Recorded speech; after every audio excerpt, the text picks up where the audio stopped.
Francesco Locatelli with us. See him, but Hi, hello everyone. Manuela? Prego Silvio, non ti sentivo? No, ma Francesco c'è? Allora sì, Si sta per connettere, penso. Ah, okay, good. Okay, so we are going to start in a couple of minutes so that we accept all the participants that are joining.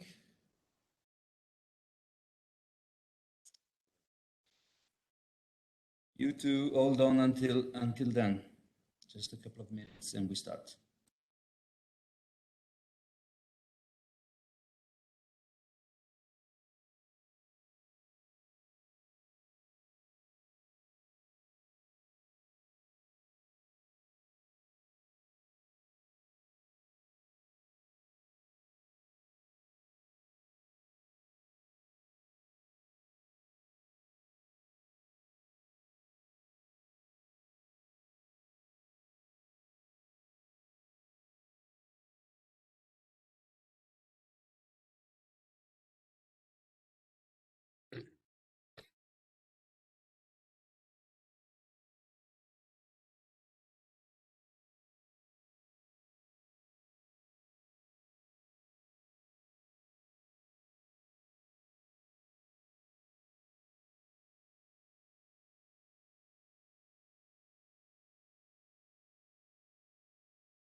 Okay, good morning, everybody. I think it's time to start, and I'm really glad to be here with you, with all of you. Thanks a lot for your participation. This is the day 2 of the final conference of Prospect 2030 project. So this is the reason you are here, I guess. And I'm Silvio de Nigris from Piemonte region. We are the coordinator of the project, been the project manager of it. And I will have the task to chair this second day also. So we will start with a project video that will introduce the project with the main findings and approach of the project. Then we will have a presentation from Claudia Pamperl, as we had yesterday. She is the project officer of the project. She's working for Interreg Central Europe, and she will provide an insights to the new programming period for the Central Europe program. Then we will dig a little bit in the energy planning, and we will have a presentation about the methodology that we followed in our project, and we will have 2 other testimonies, additional 2 than we had yesterday from 2 other regions. And then we will discuss a little bit, as we did yesterday, on another topic. The topic of today will be energy communities. Since the project Prospect 2030 is dealing with energy planning, and we explored different fields of action that are that we have in common with the regions involved in the project, and financing energy efficiency for yesterday and energy communities has been 2 of the main topics that are shared among all the regions involved in the project. So we will discuss this topic with other, let's say, twin projects or initiatives that we have been in touch with along the project implementation. So welcome everybody. And I invite Manuela to launch the video so that we can introduce the project to those who were not with us yesterday. Thanks a lot.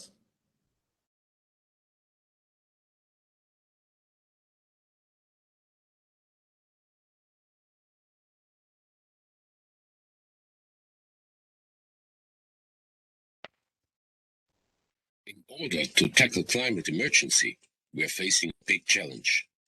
And this challenge is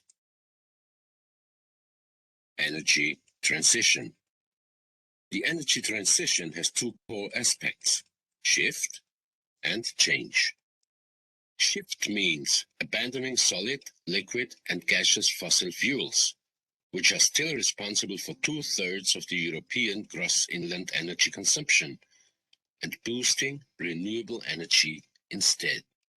Change entails creating new cross-sectoral structures and sector coupling in the energy supply, which is also a technical challenge. Energy transition planning is different from mere energy planning because it requires a different way of thinking.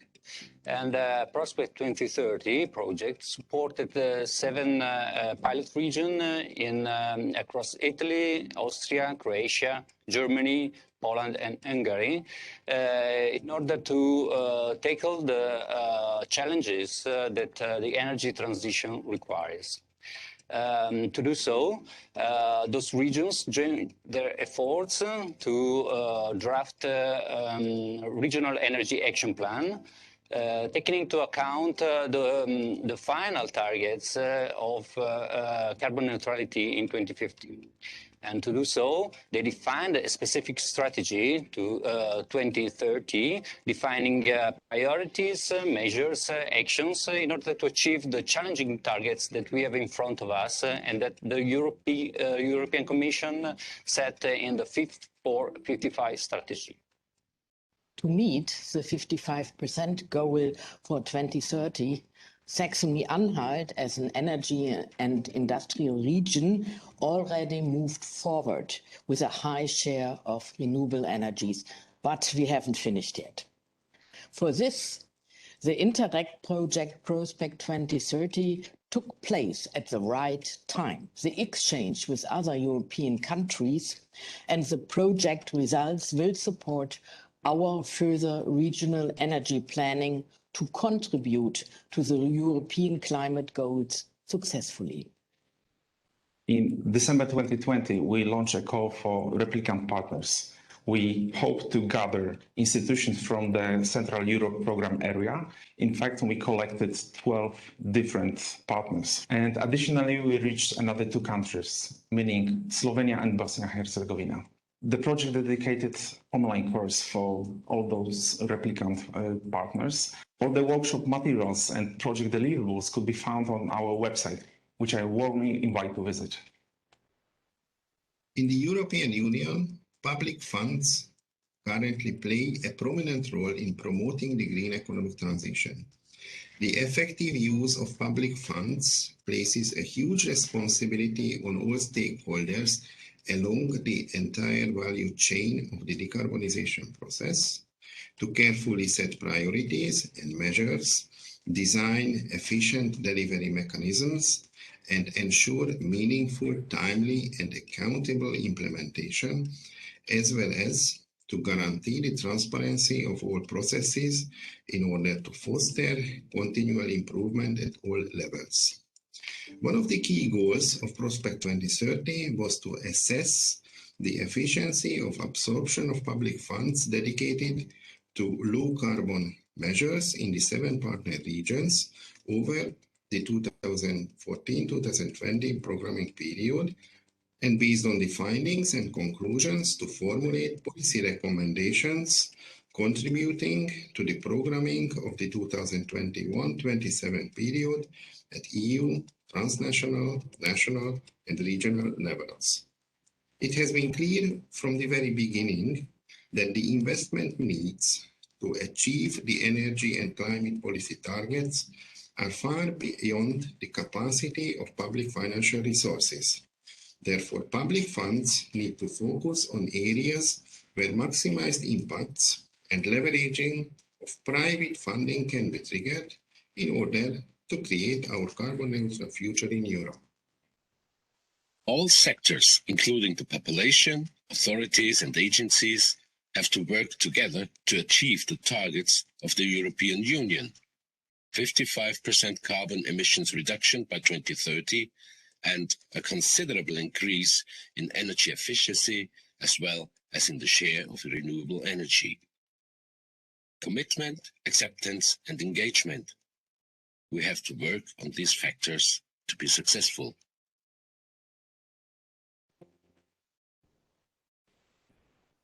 So very good. That's what I say. Very nice video, and acceptance and engagement maybe can be starting keywords for today. We are speaking lately about energy communities, and this is for sure something that we need. But before of this discussion, we have some presentation in front of us.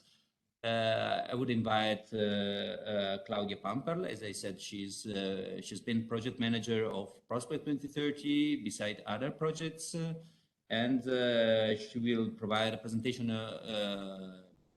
about the insights of the new programming period, given the fact that the new call has been recently launched by the program. So new opportunities opens for us and for anybody. It's Claudia. Yeah, hello, good morning from my side. Yeah, it's a pleasure to be with you today again. Yeah, well, yesterday we were talking about the Interreg Central Europe period 2014-2020. We will have today a look at the new programming period, which we recently started. So it's the Interreg Central Europe program 21-27. The program territory is pretty much the same as we had in the previous programming period. What is different is that we have one more region, which is the region of Braunschweig in Germany. All the rest did not change so much. So although here we have 4 program priorities and 9 program-specific objectives, and we will have a budget of 224 million euros in order to fund projects in the new period. I would like to share a slide or a picture that I just found this morning.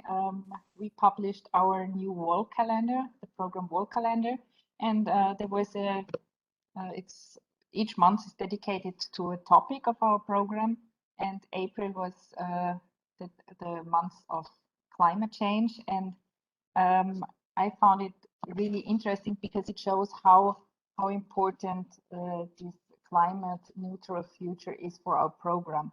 And I read out the bubble, what it says there: the wind of change is blowing strong, and our projects will help Central Europe to speed up this transition to climate neutrality. They will find new ways to increase energy efficiency, reduce energy consumption, and facilitate sustainable and renewable energy production in order to meet the climate objectives of the European Green Deal. So this is a motto that we will find throughout all 4 priorities, even if they are dedicated to innovation or mobility or governance. So the 4 priorities that we have in our new program is priority 1, the innovation topic, cooperating for a smarter Central Europe. So here we have, or we fund projects strengthening the innovation capacities and strengthening skills for smart specialization, industrial transition.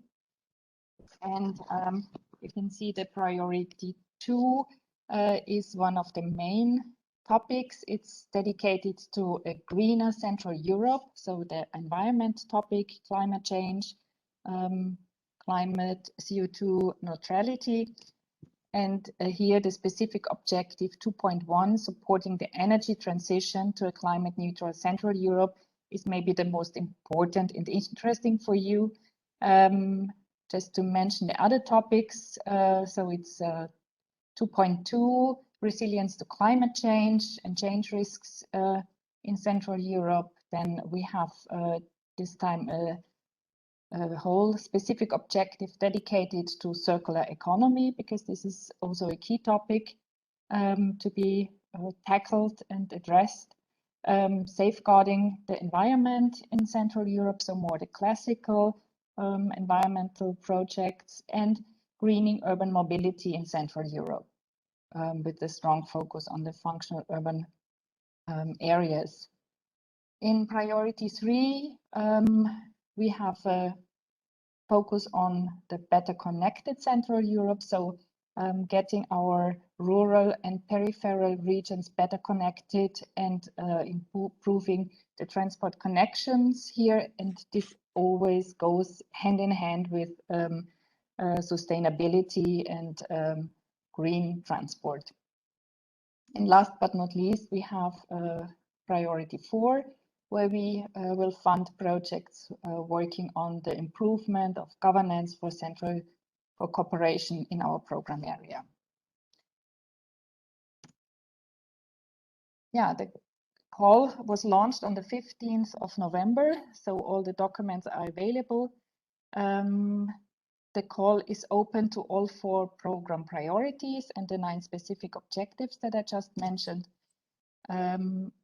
Like in the past, a partnership would need at least 3 partners from 3 countries, out of which 2 need to be from the Central Europe area.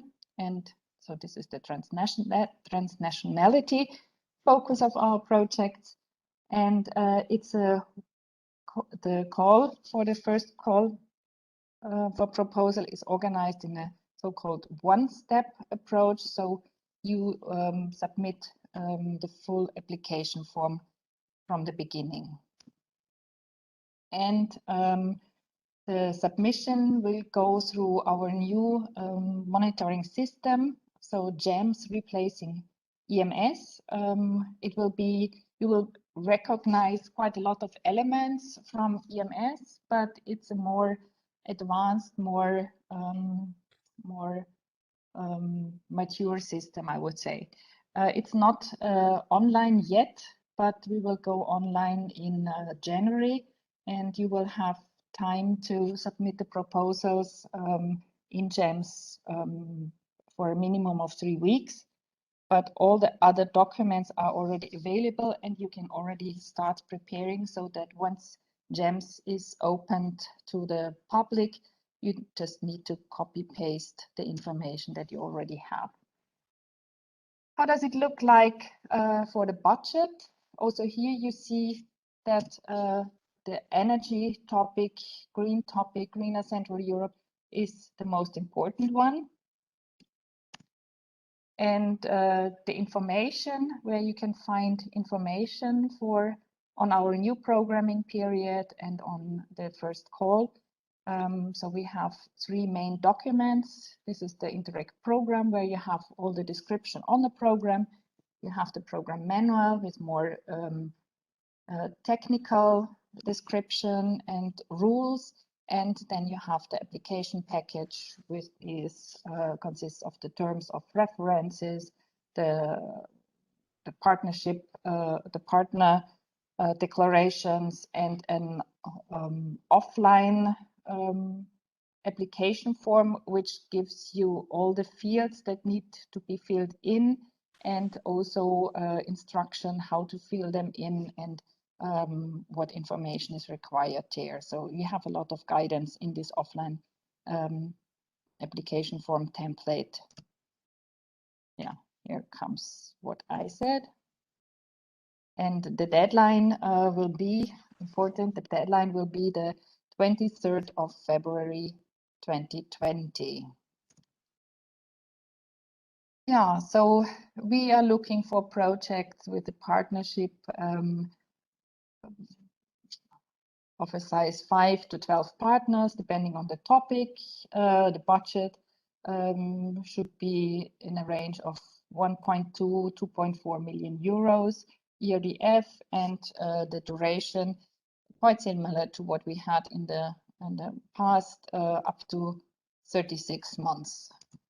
So these are the project size and that show to be the most suitable for these 3 years of cooperation. Where you can find support. So we have published videos, tutorials, thematic tutorials on our specific objectives, plus 5 tutorials on the intervention logic and work plan development, 2 tutorials on finances, on state aid, and on communication.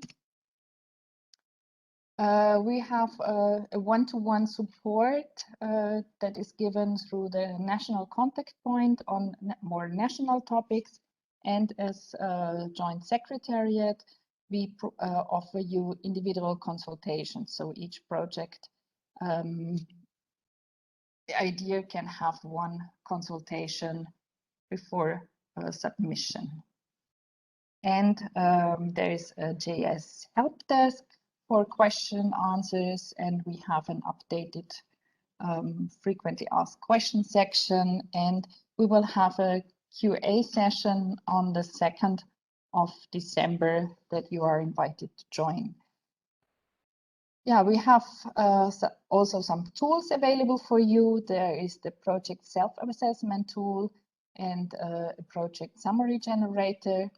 And in case you have a private lead applicant, then there is also a financial capacity check tool. The applicant community is a platform that is new in this programming period. It helps to build your partnerships, so you can look for partners there. You can organize meetings with your contacts, and also the individual consultation that I mentioned before with the JS for so consultation before submitting your application with the JS is done throughout this community. And also if you want to participate to information events organized by the program, you can join via the community. Also the question and answer session that we will have on the 2nd, which is tomorrow, will be streamed through the community. Yeah, and that's it in a nutshell, the first call, the new program. As usual, you can find all information on our website and on our social media, and you can contact us at any time for questions. Thank you very much. Thank you very much, Claudia. I would have a long list of questions from my side. Yes. I just point out 2 very quick questions. I think your presentation was clear, but let me double check. So 80% of co-financing is whatever country and whatever kind of organization, private, Yes. public. Okay. Yes, that's correct. No So, difference. Okay. no difference. This time we have no difference. So in the past we had 80-85 co-financing rate. Now it's 80% for all. Okay, and another question, which is given the fact that you fixed this very useful tool, which is one-to-one consultation, I find very useful. I don't know if it is compulsory or it is just an option, but for sure it is an opportunity.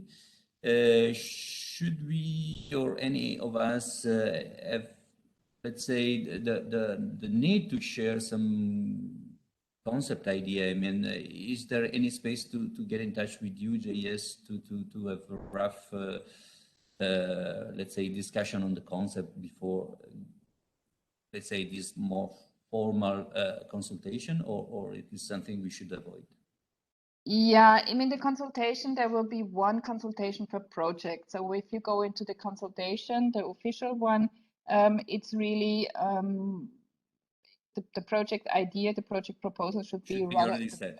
yeah, But before, advanced. is it possible to discuss a little bit? Yeah, I mean, you can post the questions through the question and answer session. We will not give consultation whether a topic is on the idea. We just will say, yes, it fits to the program or not. So we are not doing project idea development with you. We give you a consultation on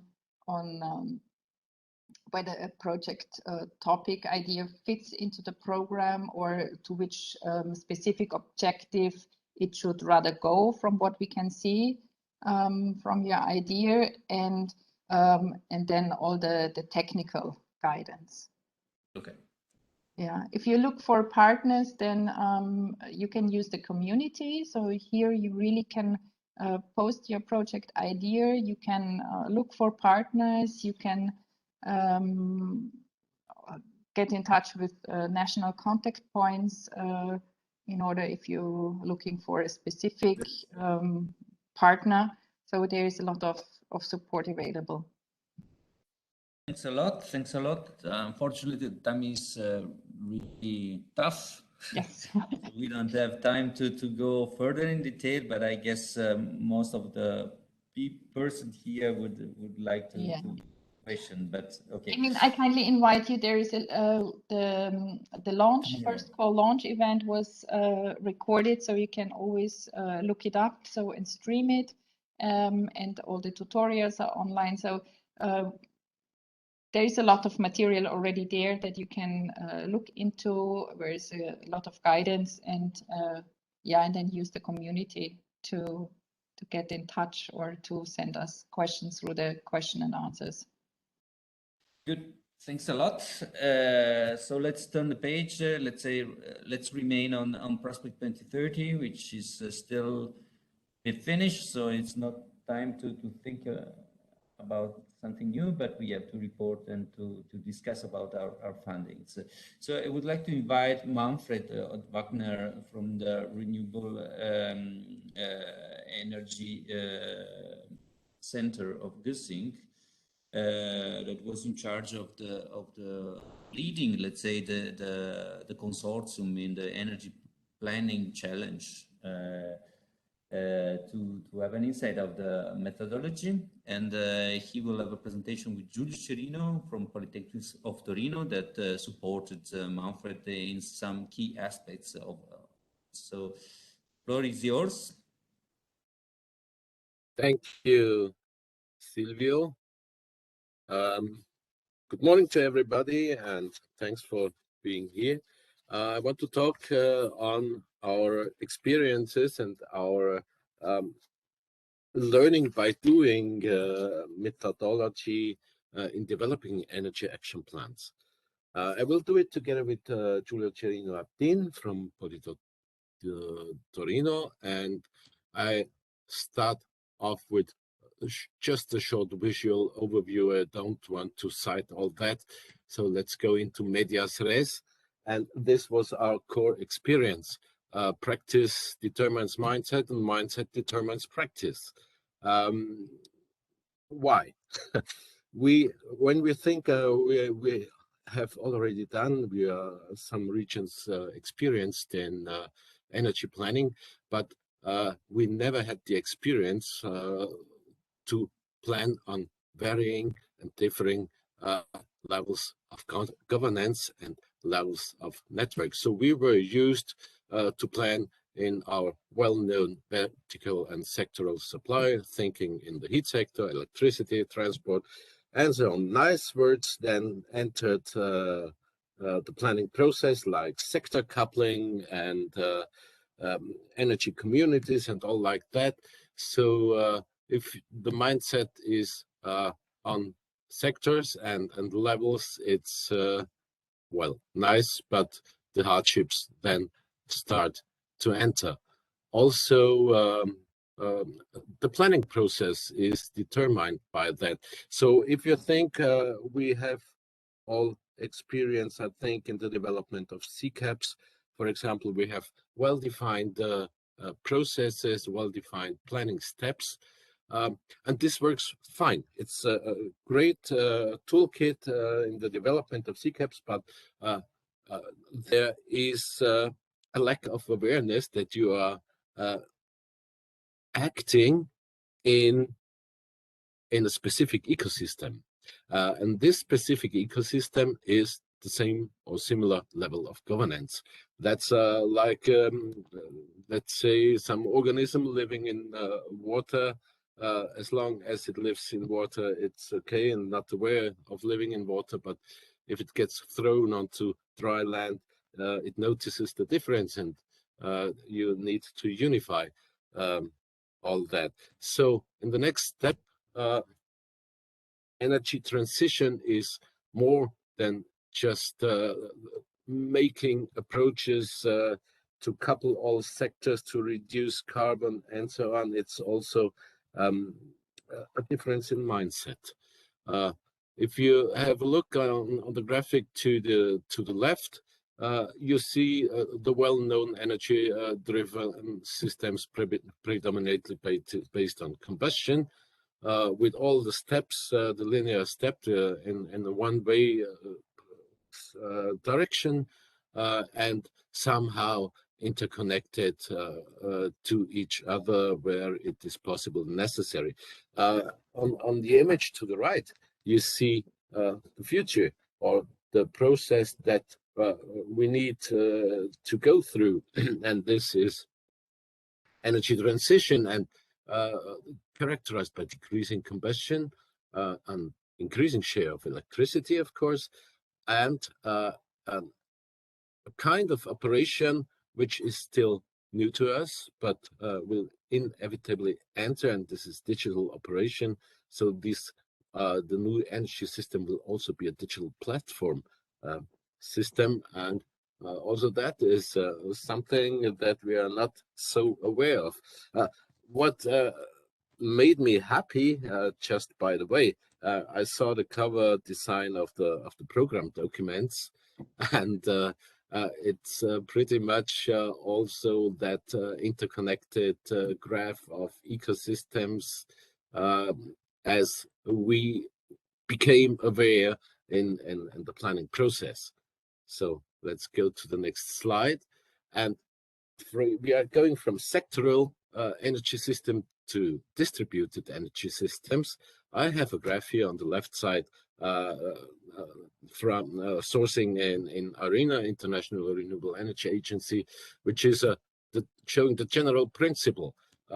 This is nice to see, and on equal levels of governments, in equal levels of commitment, and so on.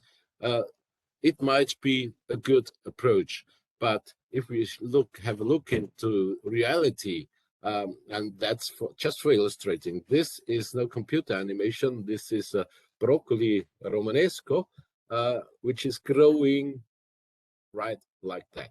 And what we see here is interconnected, self-similar energy cells. That's what then leads also to grasp the role of energy communities in future. So they are connected by the backbone of well-known grid network and so on, but it will be enlarged in various dimensions and various impacts into the whole energy system. So to the left we have the principle, and to the right we have reality. Yeah. I think this broccoli is the best image to give an idea of what the challenge is. So let's go to the next slide, and this is the challenge. The challenge is for distributed energy systems. You have the challenge of distributed planning on different levels of governance, different levels of action and capacity of action, different levels of framework. So energy transition planning is how to carry out the energy planning simultaneously on different levels of governance and even infrastructure, and nonetheless being capable to achieve comparable, the pieces need to fit into each other, manageable and complementary fitting results. Otherwise, the transition process will somehow get stuck if we leave it to the well-known players in the energy systems, and we have new players in the energy system, which we will discuss later. So we are no more thinking on chains of coordination, chains of framework. We are looking at an ecosystem. We have from the overarching territorial authority down to associations of local authorities. We have, of course, the sectoral stakeholders in industry and so on. So we have research and development. So this is an ecosystem. And to carry out energy planning on varying levels of hierarchy, we have to flatten that hierarchy. And this is what's happening also in reality. We became aware of this challenge in the course of the process, because we have, for example, Saxony-Anhalt in the consortium is a federal parliamental republic, federal republic part of Germany. Same situation in Austria for the Bundesländer. And on for example, our region, the Eco-Energy Land, is just an association, it's an association of local authorities. So we are on the lowest level of authority on municipal levels, which come together to develop something. So we need in this chaos somehow to get structured, and we what was also clear is that we have to link these levels of governments and reduce them to a functional reduction of actions. We have enablers, giving framework, authorities, coordinators, subsidiarity as a character, like public energy agencies, private energy agencies, private companies acting as agencies, and we have the realizers. And the realizers are main drivers here are municipalities, of course. So enablers, authority are giving planning security. That's important. The coordinators are doing the subsidiary work and having the role of promoting efficiency. And on the realizer side, of course, you need acceptance, which is very, very important, and commitment also. So we had to modify the planning process, strictly following. We were in a tension field between NECPs, National Energy and Climate Plans, and CEPs and CCAPs on the other end. So we had to modify the planning process, mainly following the well-known steps of a CCAP, but transition has its own requirements. Following a traditional planning, you have transition potentials, try to realize them. In this case, you have requirements. Maybe you have to put things and measures in place that the region is not ready for. So you have to determine also the readiness of the region. I highlighted them with some kind of gold background. What are the modifications? This is introducing transition requirements, testing the regional transition readiness by a weighted SWOT. I will go a little bit deeper in that afterwards.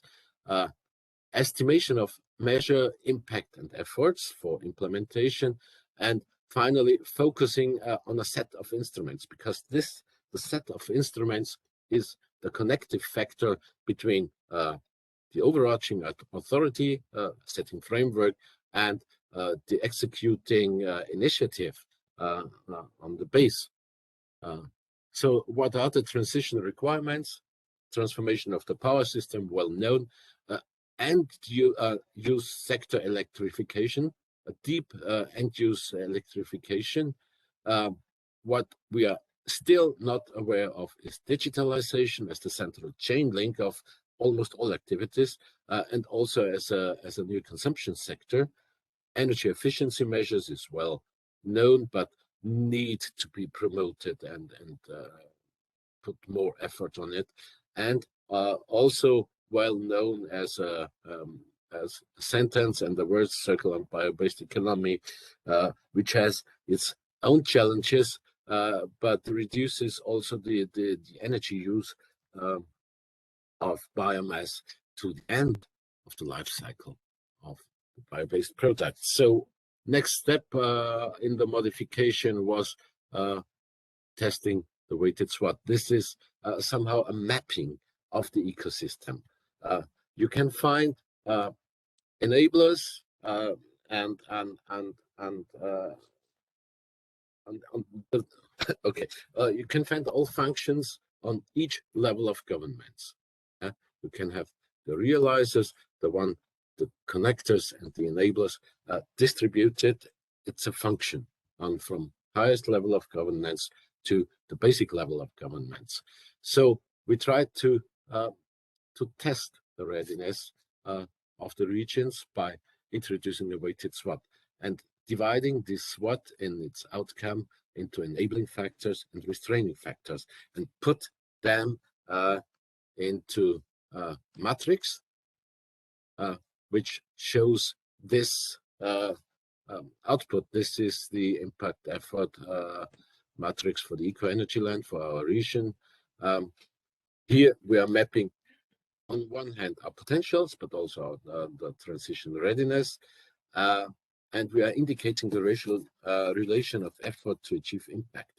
Yeah, and it's also a decision help for action definition that was carried out by each region. So if you have a look on the quadrants here, we have 4 quadrants, 1, 2, 3, 4. In the first quadrant are measures to implement with high effort, but with an expected high impact. Let's say smart energy systems, smart grids, or energy efficient municipality, taking back an energy supply onto a municipal level and so. But this is also, you see most dots in the upper 2 quadrants. That's the case for almost each region participating. We have, I think it was Piemonte, which started in the 3rd quadrant going to the 1st, so it's cross-cutting measures.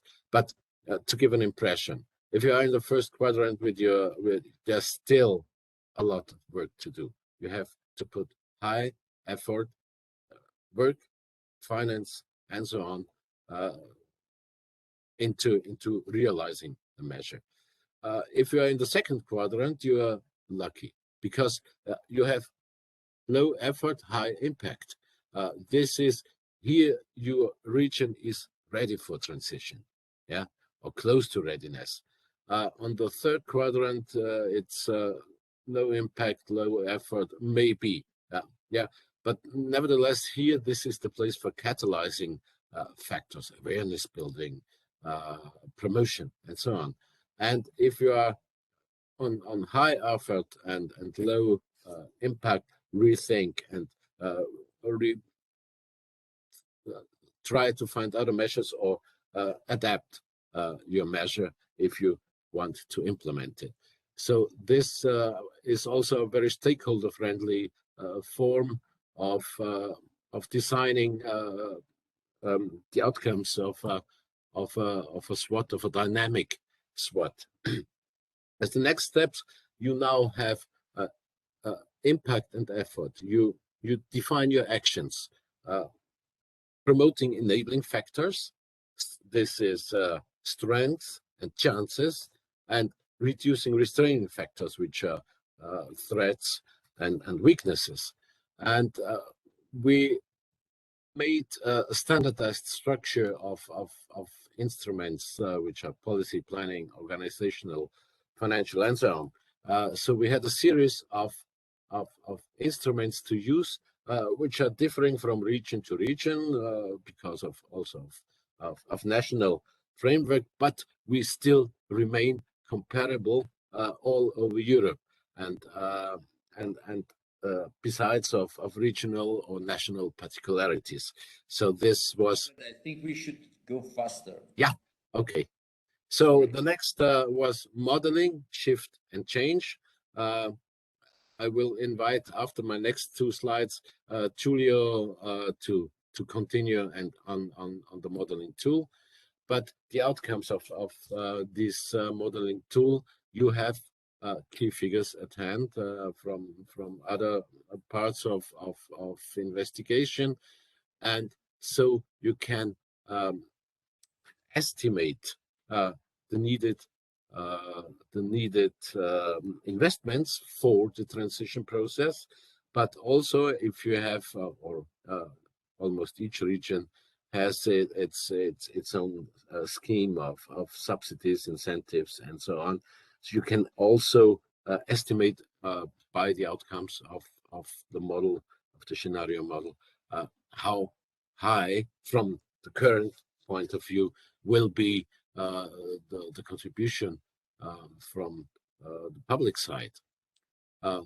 Well, and the last steps are pretty similar to CCAP development, monitoring, and so on.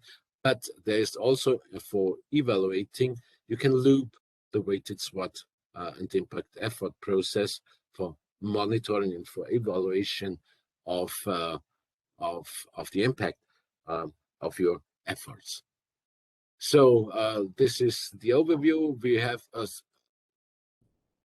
structure of an ecosystem that seems to be unoverseeable, but if you have a functional reduction all over this, you are acting much easier. So I invite now Giulio, Cerino, to take the floor and to give us an overview on how we did our modeling. Thank you, Manfred. Good morning, everybody.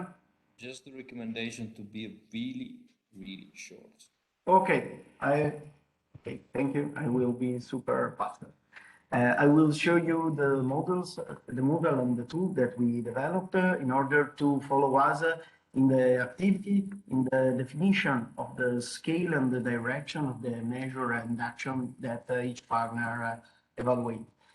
Our need was to modeling complexity with simplicity.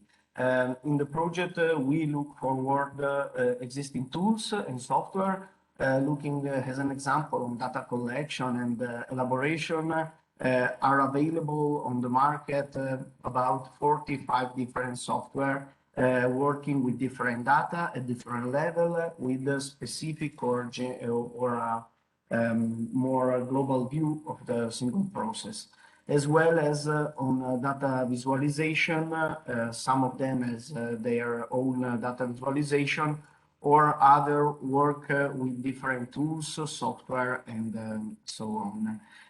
Our problem was that we have different partners inside the project with different dimensions, and the challenging objectives that Europe asked to us are very challenging, and our need was to define the scale, the direction of the action, and not to go in details in the analysis. Those analyses we elaborate each partner by their own out of the. So the result was that we ran into a problem that couldn't be handled, and so we need to restart our think of our view and our models. And so we start from the data that we collect inside the project, data that must be comparable. And so we work with data based also on the national data, Eurostat data. We we realize first to start modeling the baseline definition according to Eurostat standard. And we think on sectors. We have detailed in sectors and fuels and vectors. In those cases, we didn't go in detail. We start calculating primary energy consumption thanks to primary energy factors for each single country, as well as talking about carbon emission using CO2 emission factors. And so starting from the green table, we were able to model the primary consumption and the carbon emission. Those are the three dimensions where we need to work on: final consumption, primary consumption, and the carbon emission, in order to realize the carbonized system and region. Inside the tool, the approach was to work with simplified analysis, working on two main aspects: the change in consumption, change in efficiency also of the technology. The model did not go in detail of the single technology, but helped the stakeholder and help us to define the direction, the order of magnitude that we expected in three different time steps: short, medium, and long term, related to the action and to the need that we defined in the planning process, showed and explained by Manfred.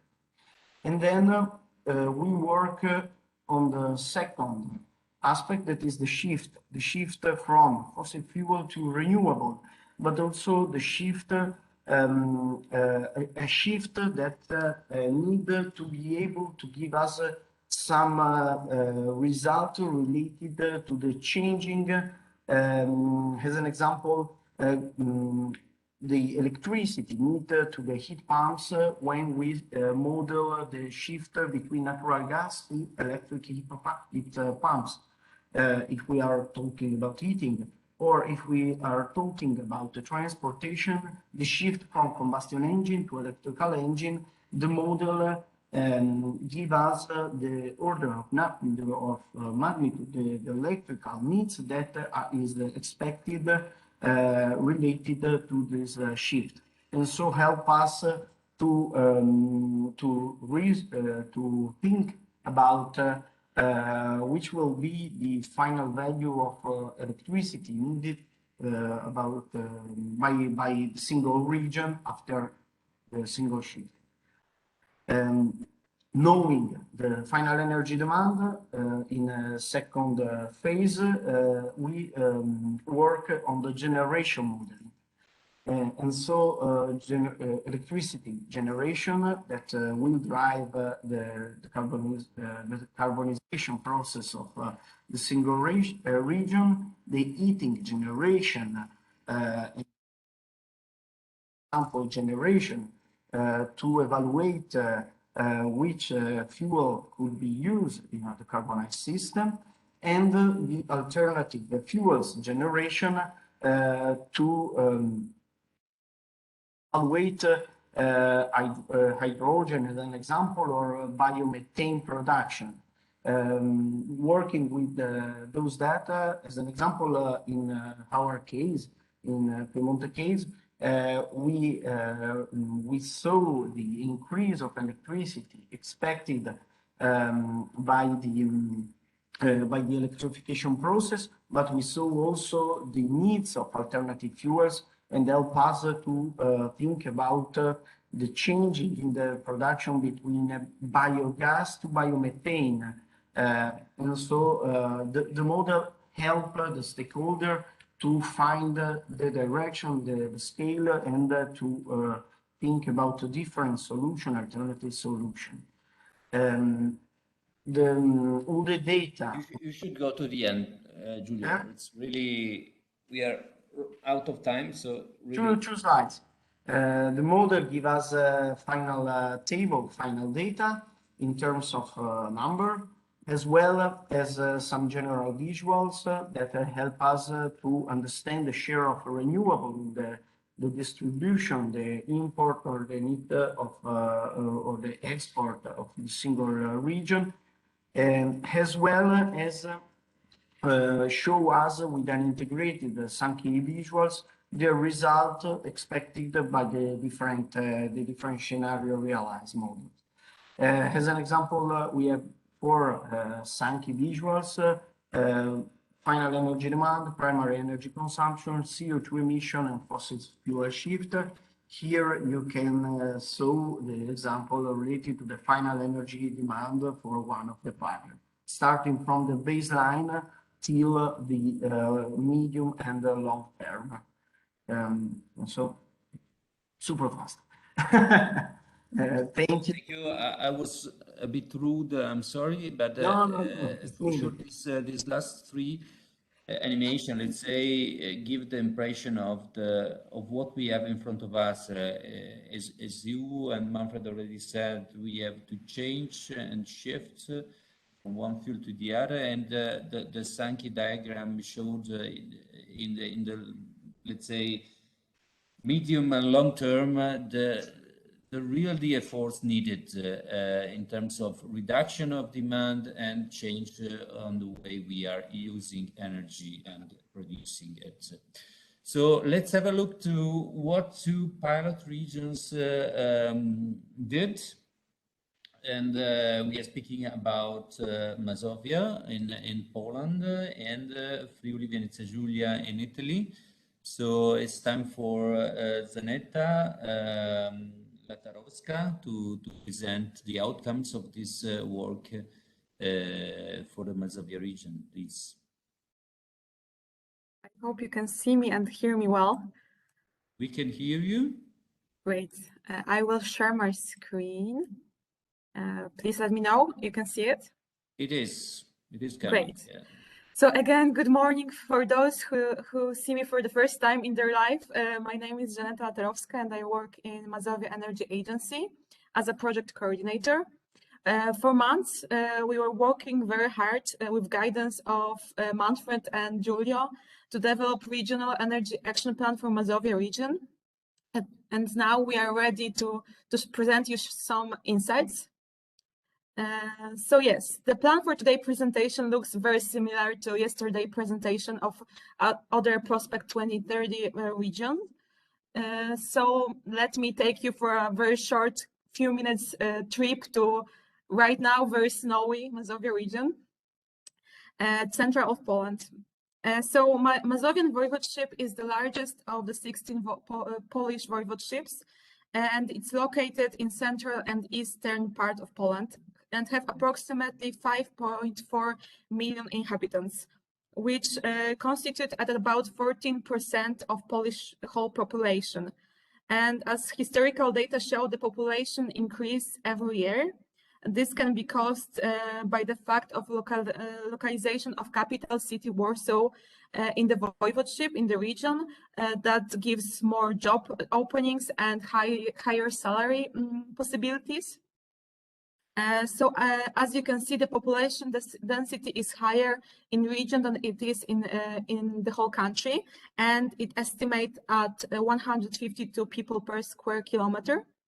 And the Mazovian voivodeship consists of 37 powiats that are divided into 314 municipalities. So it's quite large numbers.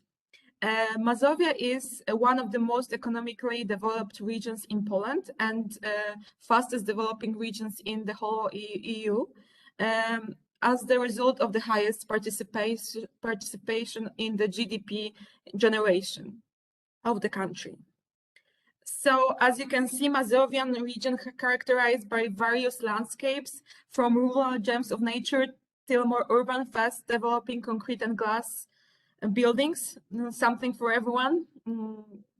About regional system baseline, regional final energy demand is approximately 133 million of megawatt hours, and that is 70% of this is coming from internal supply. It is no surprise for anyone that the region depends highly on fossil fuels, and energy security is coming mostly from them. So when it comes to solid fossil fuels, not only country, but also a region are using almost 3 times more than EU average, with a limited share of renewables of only 12% as it is in the baseline. Carbon emission is approximately 51 tons per year, and it is 1/6 of the emission of the whole country. The sectors with the highest impact of carbon emission is service, residential, and of course transport. When it comes to final energy consumption per sector, the most important sector are residential and transport. Together, they cover almost 64% of total consumption. So when analyzing the potential of the region, as well as EU national strategies and available forecasts, we developed 6 Mazovian mission statement components, which are centralized energy planning, energy efficiency in buildings, renewable energy sources, sustainable transport, electricity grid, district heating network. So as transition in Mazovia, we will focus mostly on the carbonization of energy sector, increase of renewable energy sources, and decrease of carbon emission. We describe those 6 mission components as the most crucial, and let me shortly describe why. The first one, the centralized energy planning. This contains both issue data collection and local energy planning. When it comes to data on energy sector, on regional level in Mazovia, they are very limited. There is a lot of data on national level, but when it comes to voivodeships, data are collected only on general level and they're no accurate statistic. So this makes it difficult to assess the real needs of the region and to see the full picture of the current energy situation. So very large gaps exist, especially in the heating sector, the housing sector, on individual heating sources in buildings. Collecting those data and systematizing it would be the first step to further the development of energy planning. And if we turn to energy planning, obligatory right now, the national obligatory low carbon emission plan are often made on the quantity basis and not fully reflect the reality of the regions. And the structure of these plans are very general and allow for wide variations of the people that create the plan. So our idea is to structuring the plans by involving municipalities in the Convent of Mayors, and creating a SICAP for them can help in more centralized and well-detailed structure in energy planning. And that can be very helpful with the later public fund effective distribution. So the second mission component, energy efficiency in buildings. As you may know, many buildings in Mazovia still do not meet the energy efficiency requirements. And there is a great potential in reducing energy consumption and introducing pro-ecological solution in them. Including integration of renewable energy sources. More effective measure should also be put on the replacement of heating devices and obligatory energy monitoring. The third component is renewable energy sources. Mazovia region has still untapped potential of the use of renewables, and taking into account the climatic and geographical condition and current development state, the greatest potential is in wind, solar, and geothermal energy, as they will play a key role in the further sustainable development of the whole region. And the use of the energy from RES contributes directly to the reduction of energy consumption from fossil sources.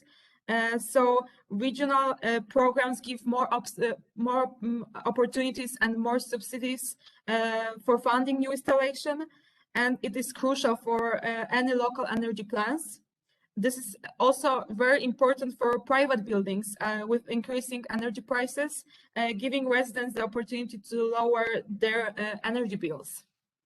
The fourth mission component, sustainable transport, is strictly very connected to national political condition of the country, but current forecast and planned subsidies allow to assume that there's going to be a fast development of electromobility in the region, building charging station and investing in electric and hydrogen buses, especially in urban areas, but we can see that increasing also on rural ones.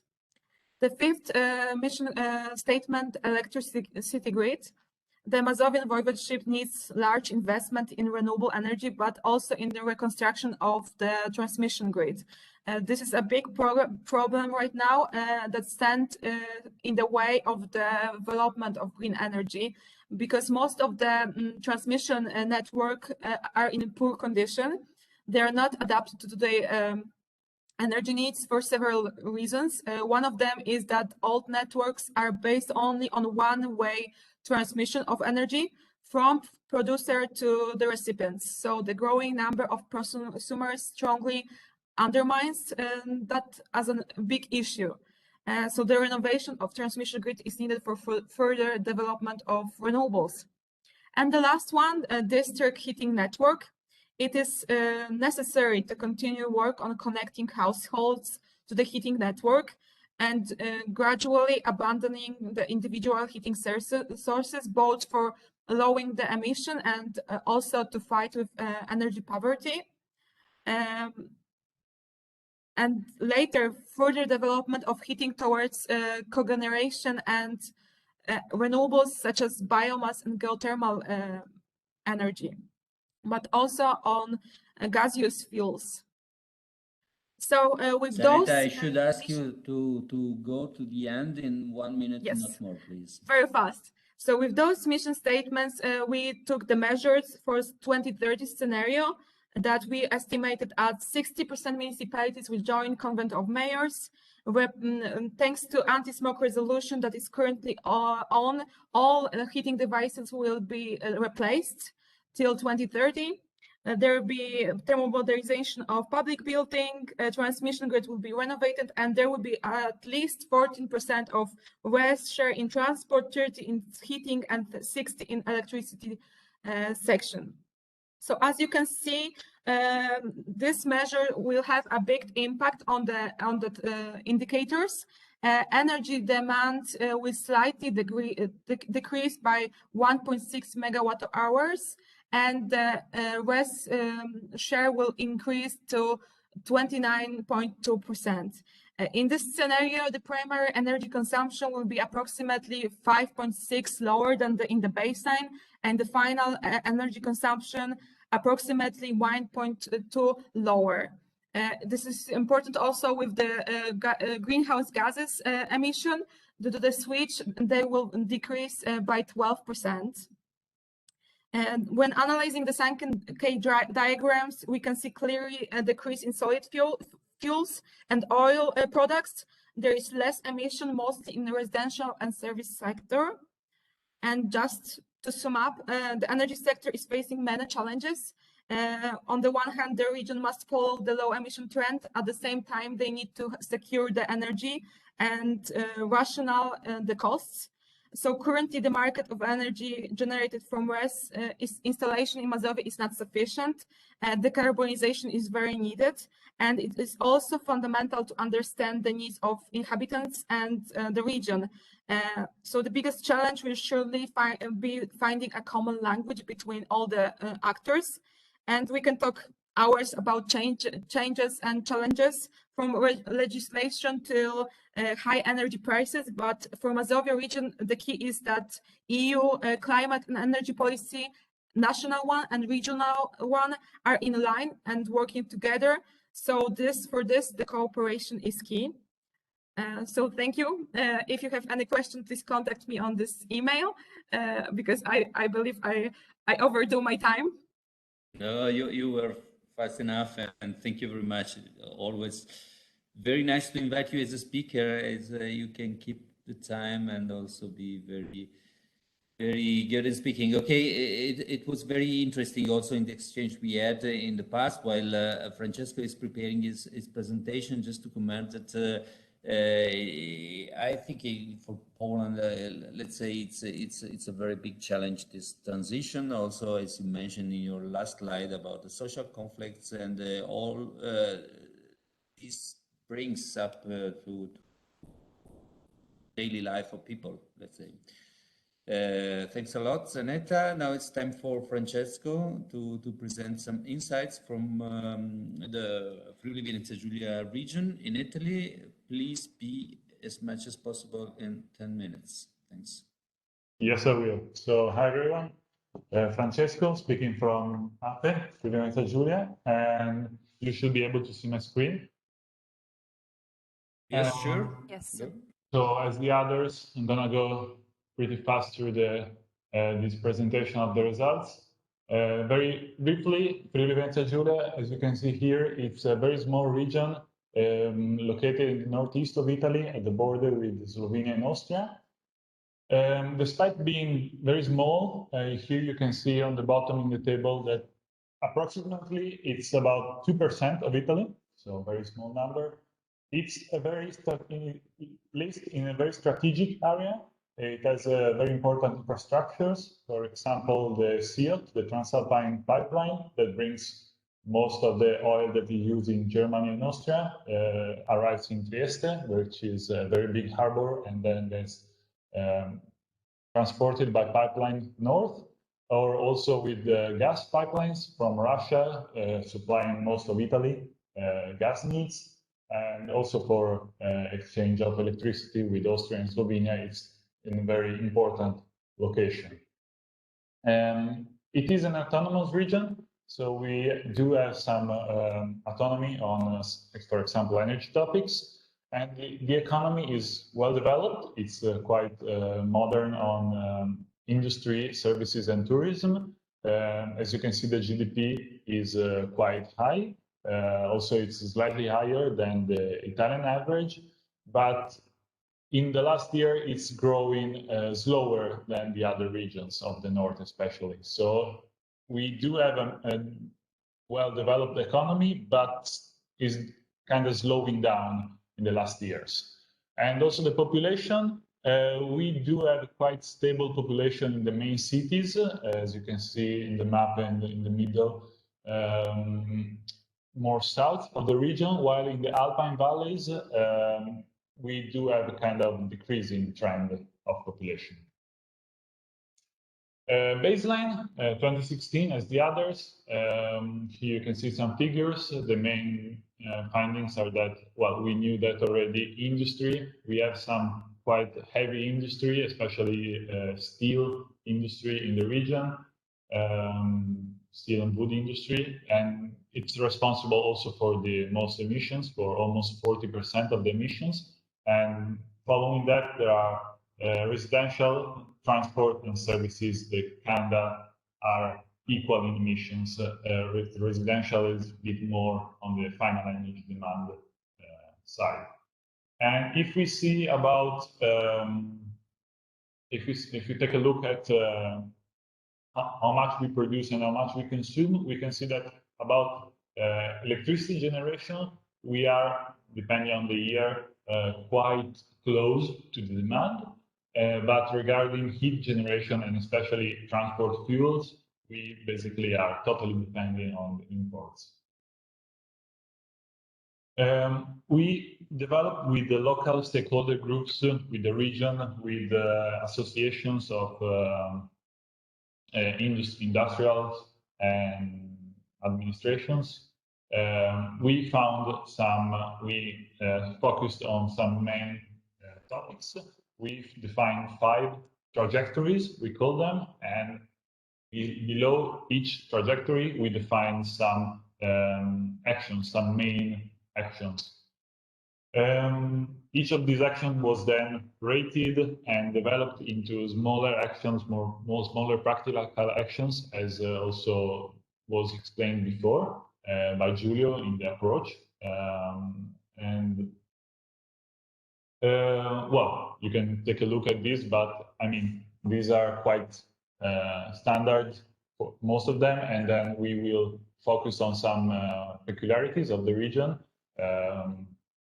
For example, in the bioenergies, we do have a lot of opportunities in these sectors, and well, as the others, we will focus a lot on sustainable buildings, on smart grids. We will focus a lot on industrial efficiencies because, as you saw, in the industry is a very big emitter in our region. What we will focus is the creation of standards and good practices of smart and efficient funding schemes, and on constitution of cross-sectoral working groups, and these three approaches, I would say, is what was missing in the past years, because it was a bit of a jungle of a lot of interventions, but without a clear, unique strategy. These are the targets in 2030. Well, with the scenarios developed, we can see that the primary consumption will go down. We hope it will go down by 18%, 17.5%, the emissions by almost 30%, and the renewable generation and the internal generation will both increase a lot.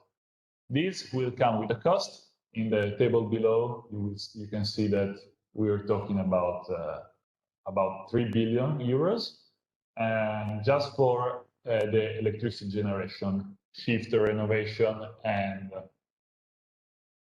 implementation of renewables.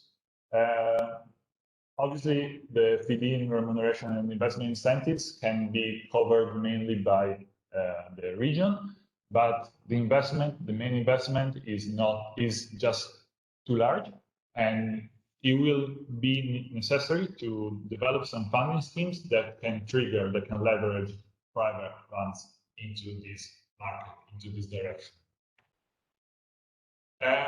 Well, I forgot to put the emissions, the standards, and you see there are no major shifts, mainly apart from the transport sector.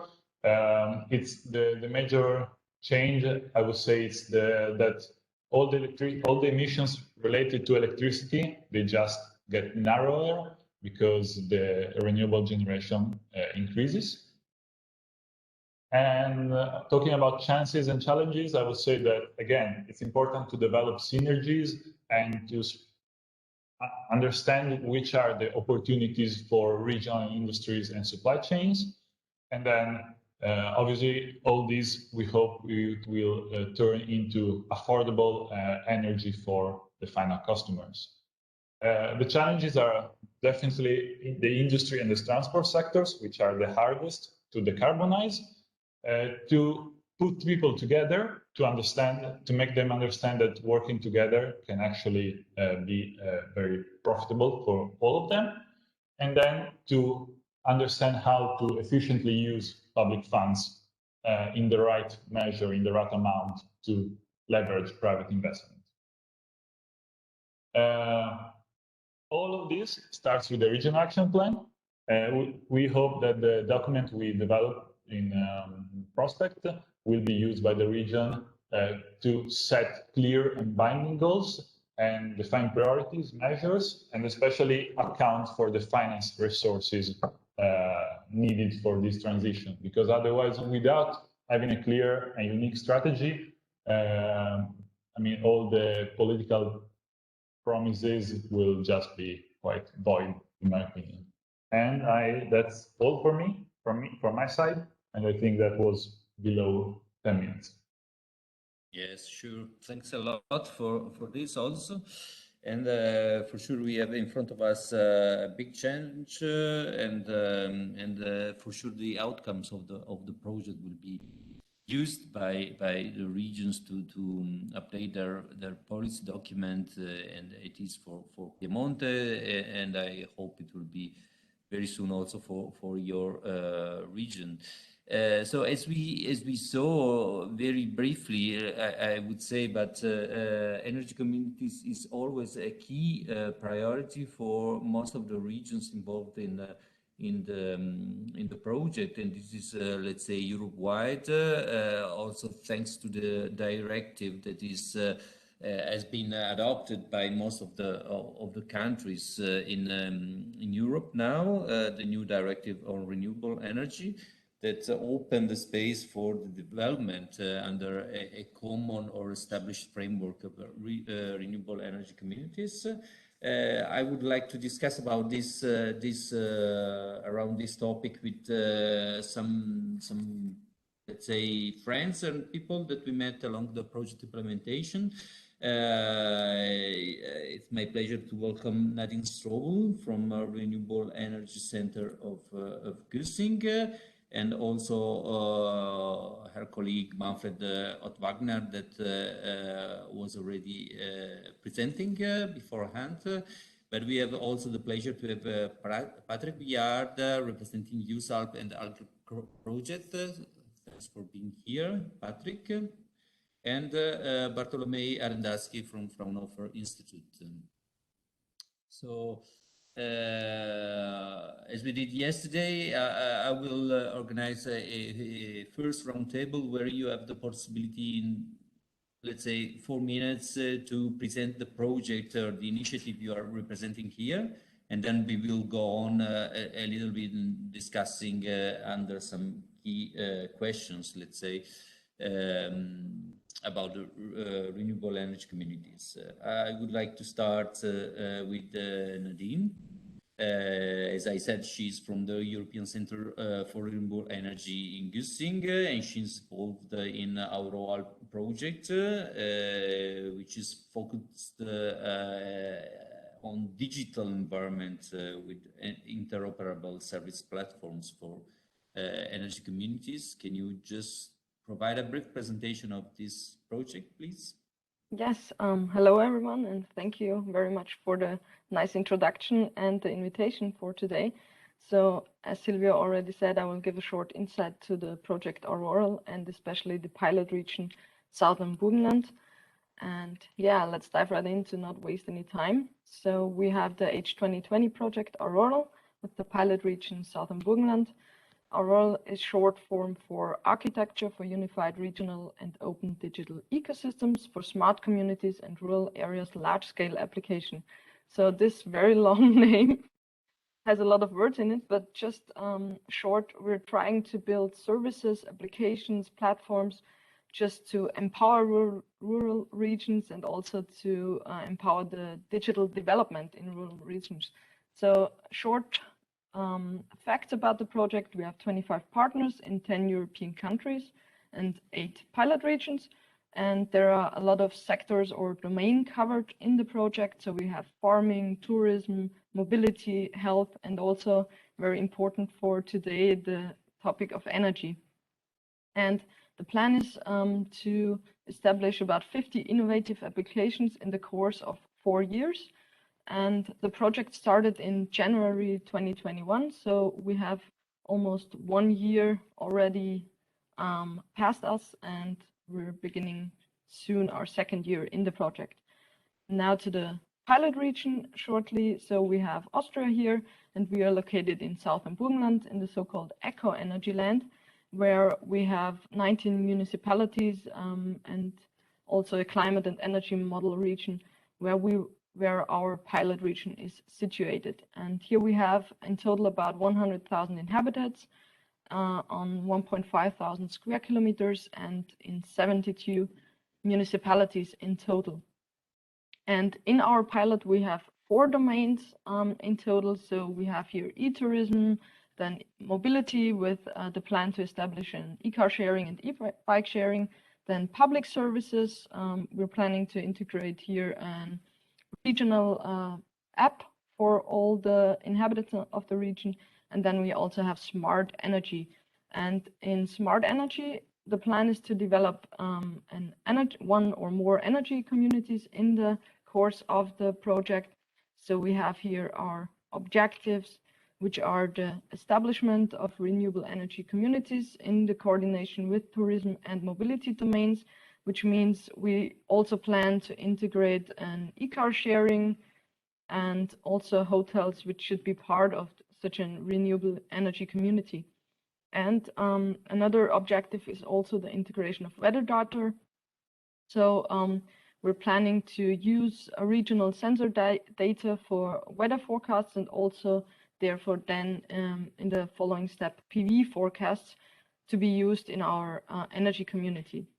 And another essential point here or aspect is the integration of EV charging stations and battery storages to maximize the self-consumption and also the efficiency of our energy community, because as we know, the maximum of the self-consumption is the key here for our renewable energy communities. And another aspect is smart contracting. So we're planning to have our regional app here where you can see the the communities in your region and take part in it, get information, and maybe also sign a contract to become a member of this energy community.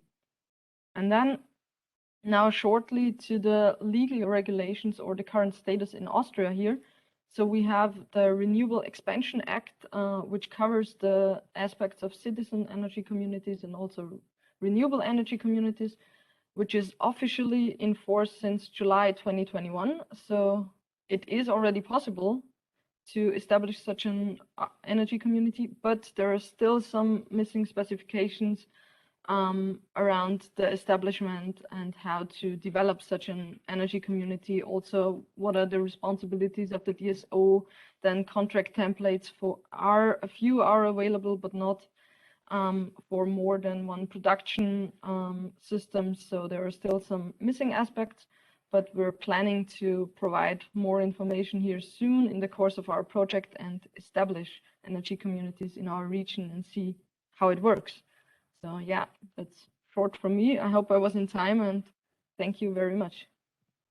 Thank you, Nadine.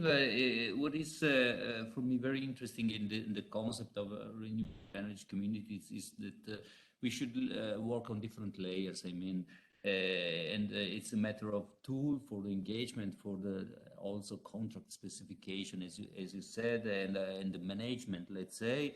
But it's a matter of policy framework, it's a matter of technology, grids, storage, and so on, and also, let's say, governance, and so the relationship between national, regional, local, and citizens. So all these aspects maybe will be touched in the following, let's say, projects. And as I said, tools, then I said policy framework. So I would like to invite Biard. He's the head of international affairs at Auvergne-Rhône-Alpes Energy pour l'Environnement. And he's also a member of FEDAREN, which is the federation of the energy agency across Europe, and he's the leader of, also one of the leaders of the Action Group 9 in the EUSALP strategy, which is the macro regional strategy that covers Alpine space area. And I thank him very much for being here. We are in a professional environment, but he's also a friend of mine, so it's really my pleasure to have him here. And I would start, Patrick, if you can just introduce in few words EUSALP, what these macro regional strategies are useful for, and maybe a few insights about the AlpGrid project, which is the project that you have been involved and is providing some input for the EUSALP strategy as well. In this topic. Yes, thank you very much, Silvio. Good morning, everyone, and thank you for having me today. So yes, as you mentioned, Silvio, we are representing the EUSALP Action Group 9 on sustainable energy, and that we are co-leading with our colleagues from Casa Clima in Italy. So to those of you who are not familiar with the EUSALP, EUSALP is actually the EU strategy for the Alpine region, and that's really a cooperation scheme, if you will, between 48 Alpine regions and Swiss cantons. which is supported by the European Commission. And the goal is really to foster cooperation initiatives among the regions who, at the end of the day, share some similar challenges, for instance, in terms of climate mitigation, adaptation, and support joint policies or joint projects, also concrete joint projects. So today I'd like to highlight one project in particular. It's called ALP-GRIDS, and it's co-funded by the Alpine Space Program and supported by the EUSALP. And its objectives are very much related to what you have been talking about around energy communities and also digitalization, because it's actually the topic is to increase the uptake of renewables through microgrid solutions in the Alps or decentralized energy system in order to support the creation or development of local energy communities. And for instance, the microgrid can support the implementation of collective energy actions that would be implemented by the local energy authorities. This could be collective self-consumption. This could be just, I say just, it's already a big project, but rest production or combination of renewables with energy efficiency, etc. There are many opportunities in terms of business models for the local energy communities. And the idea of microgrids is actually also to support, improve the resilience of the energy infrastructure. For instance, in terms of power cuts in some territories, alpine territories, and this could be also important to local energy communities looking for becoming autonomous, if you will, from an energy standpoint.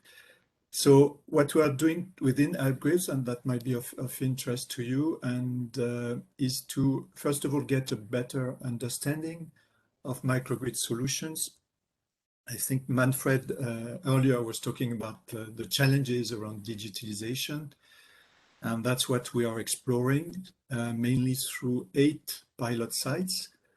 There is one in Austria, Germany, and Slovenia, and France and Italy. Actually, several ones in Italy. And through these pilot sites, we are exploring the benefits of implementing microgrid solutions, benefits for the local energy communities. The other thing we are doing is to work with policymakers, because as you were mentioning, Silvio, the policy framework is changing. We are in the midst of this transposition of European directive at national level with different application decrees depending on the country, etc.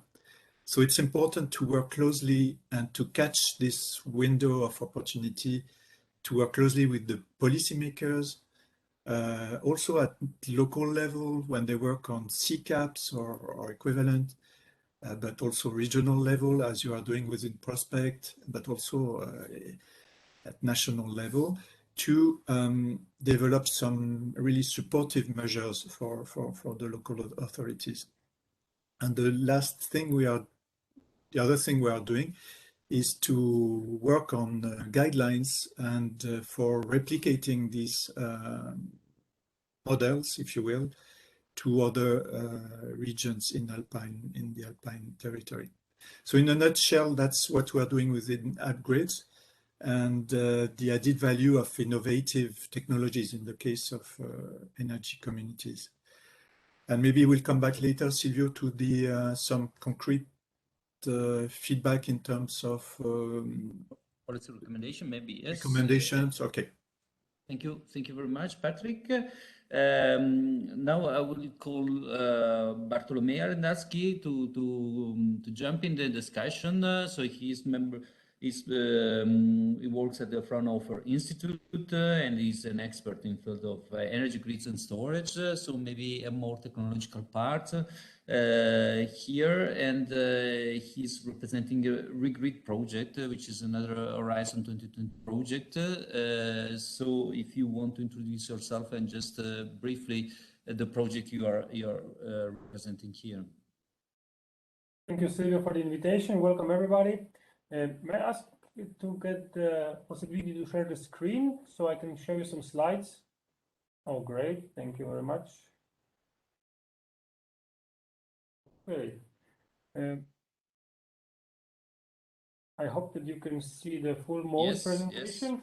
So very briefly about the RIGRID project, which is Rural Intelligent Grid, which was realized in the frame of the ERANET Smart Grid Plus initiative. Basically, we focus on the development of microgrid with the high share of renewables in the rural regions. What motivates us to focus on the rural regions is basically because they are predominant in Europe.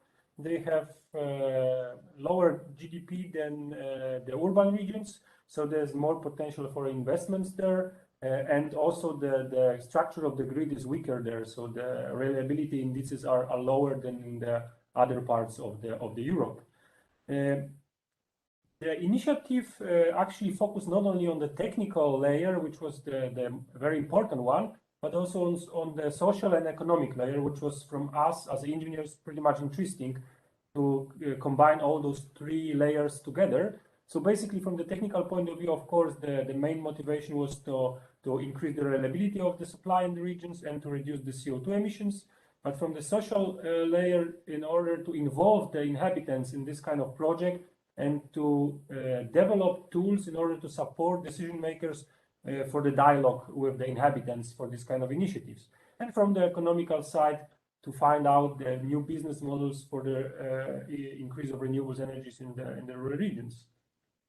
So basically, as you can see here on the right, the project was implemented in two areas. This is the municipality of Dadersheim and the Harz Mountains in Germany, central Germany, and in Puńsk municipality, which is in the eastern northern part of Poland. This region is called the Green Lungs of Poland's rural, very beautiful regions. So basically, the aim was to develop tools for planning of such microgrids and also for the operation.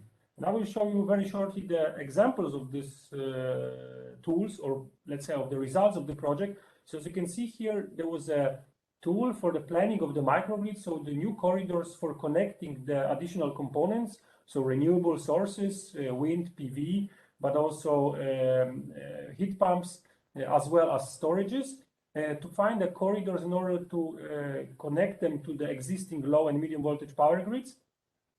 And furthermore, for the operation. So with the Electron company from Poland, the tool called EMAX was developed. It's a SCADA tool for optimal operation of such devices in the microgrid. Here you can see the implementation in the water treatment plant on the small scale. So actually the overall aim was to design the net zero energy district in this area. From the economical point of view, of course, we consider the local conditions, which is also very important in order to find the optimal business model. So energy prices, but also the OPEX, local OPEX for such investments. And I think the most crucial was the acceptance of such a new projects in the region. And therefore, at Fraunhofer, we developed the virtual reality-based planning tool. So as you can see here, before the project will be realized, you can visualize it in order to have a discussion platform to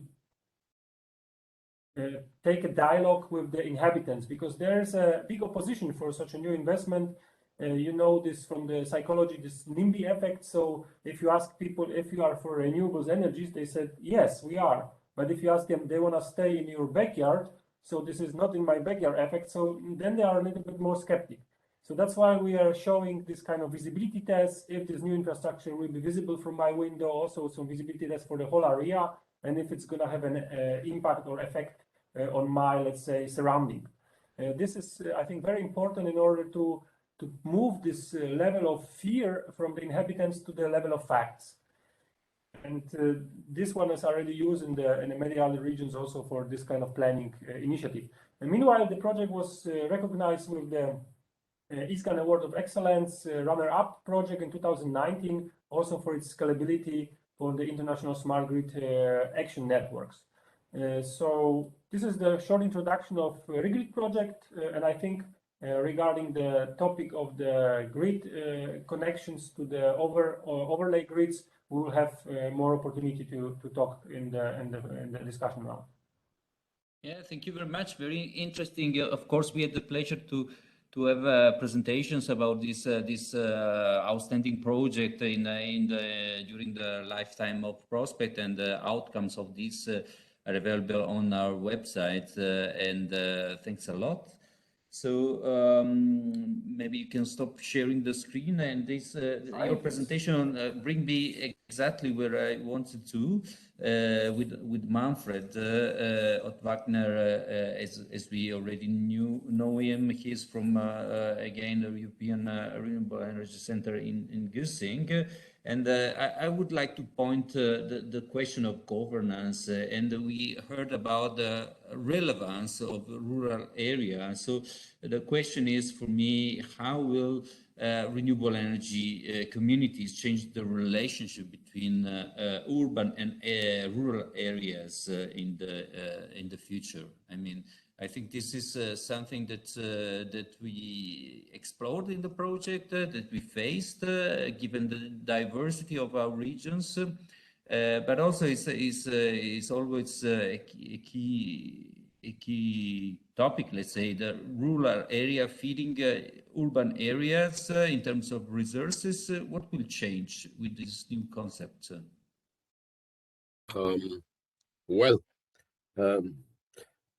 First of all, you before going deeper into that, you touched a sensible point, which is often neglected in energy planning, which is the component of spatial planning. And spatial planning up to now had constructed infrastructure, providing flows to the centers. If we think of, well, the model is very old, the rings of Thünen with steady supply, frequent supply, or periodic supply. You can divide these things also, or apply this model also to energy planning. And energy communities will be a very important component, because it's not only, if you think on renewable energy, communities, they are not only electricity driven initiatives like citizen energy communities, but in the renewable energy communities you have also the components of heat, which are more or less a local factor, but also the component of biogas or green gas, which can supply energy sources to be realized and consumed in areas where they are lacking. So if we think the relationship between urban and rural spaces, as we have already heard, that rural spaces, although the majority is living in urban spaces, rural spaces are the most taking the most landscape in Europe. So in this case, we won't have much success in urban centers. Here we have success, or we will have success in energy efficiency, also with optimized transport, public transport. So we have here potentials to realize that are hard to achieve in the rural regions, whereas on the contrary, the rural regions will have the resources. And in between, we have an overlapping zone, which is this intermediate zone, and we can see this part, this connection between urban centers and the rural space as the outmost Thünen ring with in supply to have both efficiency and supply, the communities will be good, applicable in periphery of the urban centers, whereas in the countryside and the rural space, there we will have patterns. We will have patterns. We will have self-supplying communities. Of course, we will, like Patrick already said, we will have communities who produce excess energy. And what I want to focus on, we should not forget the role of biomethane here as a really multifunctional component. We have, for example, examples in Germany, this is the first one, but there's also one in Austria, in Vorarlberg, an energy community in construction, running also a biogas plant. So to have basic supply, heat consumption, but we have also an example here in the eco-energy land in the Güssing region. We have a biogas plant, just a fermenter in one municipality, connected by a pipeline to two different district heat systems, where we have satellite CHP units producing the heat needed in place and producing also energy.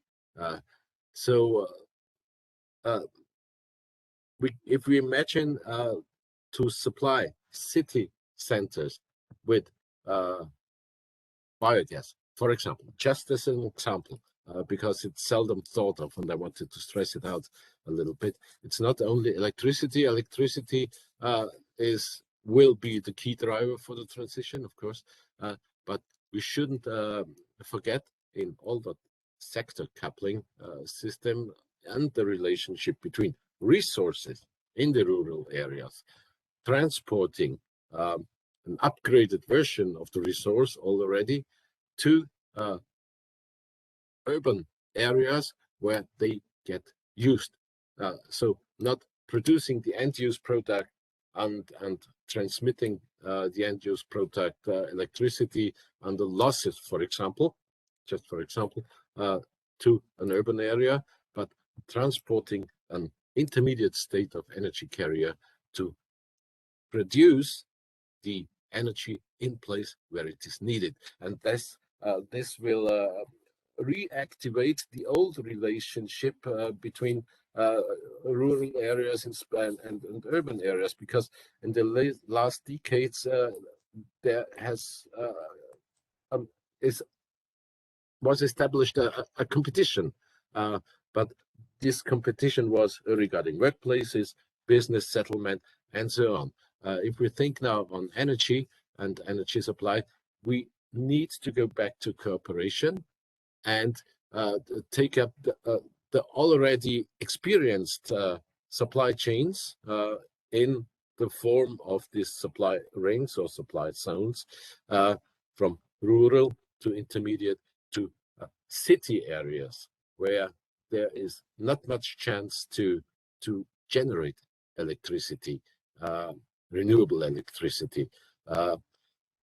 To see it, yes, I'm already finished. As to reactivate these supply chains, yeah, and not to in regarding urban and rural areas, not to focus on electricity only. So we need to be more multifunctional than we ought are used to think. Yeah. So practice determines mindset. Mindset determines practice. That's it. Thanks a lot, Manfred. It's really always pointing out this change in the way of thinking of the future, because I think we are really in the middle of a kind of revolution that will not change only energy, and you touched upon this clearly.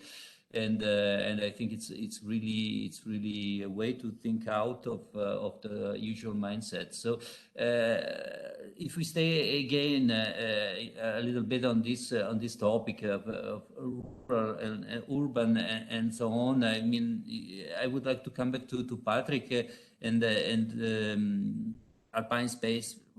I mean, it's really a place where we have large cities, densely inhabited, but also a very huge amount of small municipalities, and so it's really interesting if you can briefly give some insights on the policy recommendations that you foresee for this area, given your experience in the project and in EUSALP, if you can.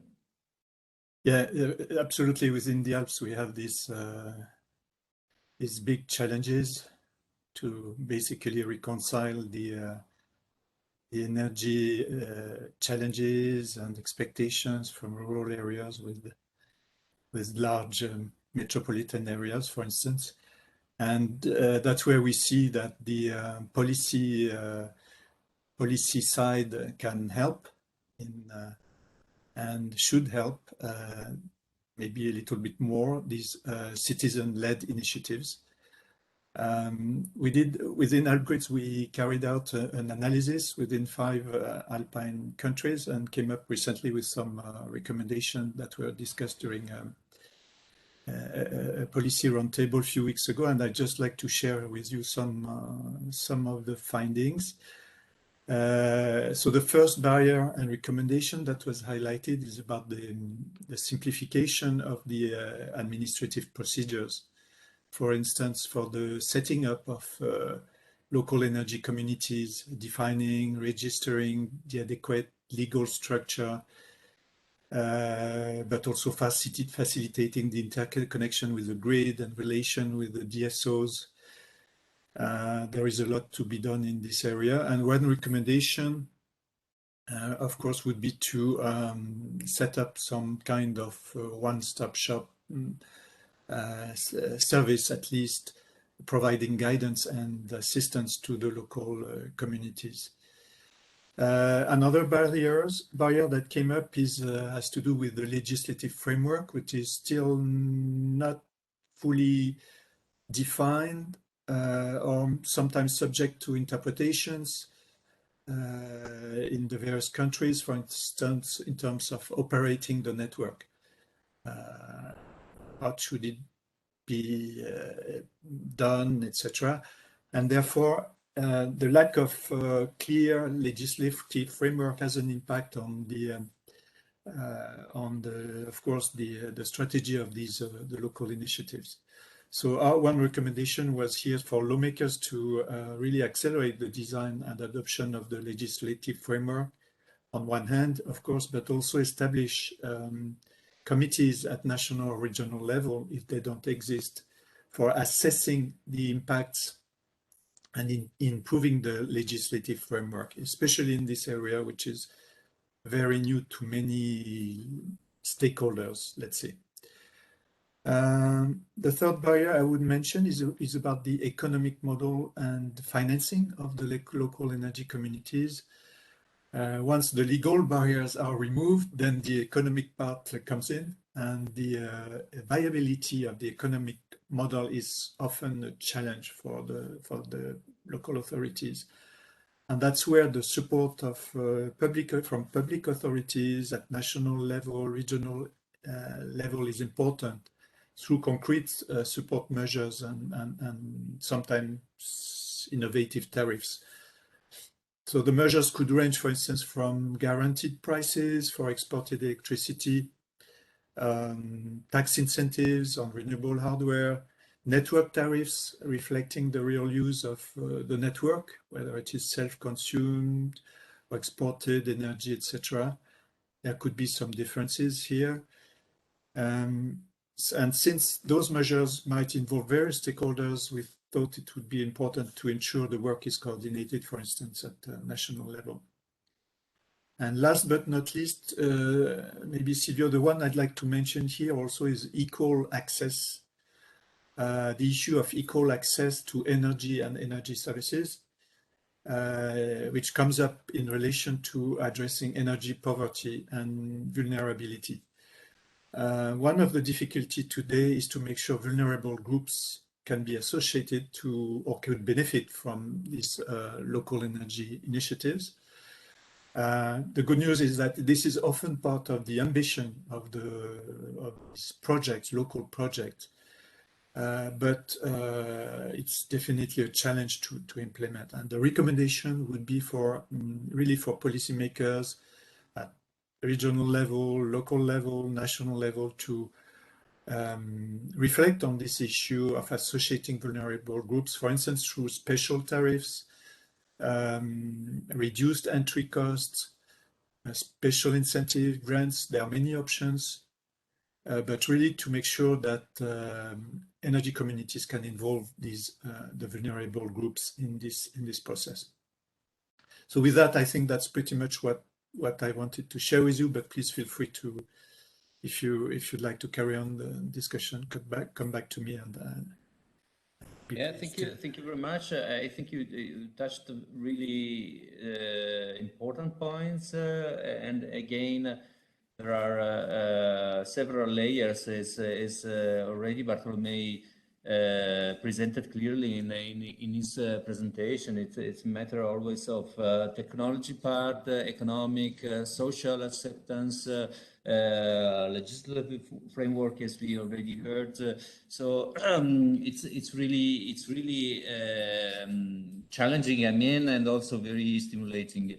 And Bartolomiej, can we just go back to the point of the grids and the interconnected energy system? Let's say we speak about energy communities. We think about isolated places where energy is produced, is generated, consumed, distributed to consumers.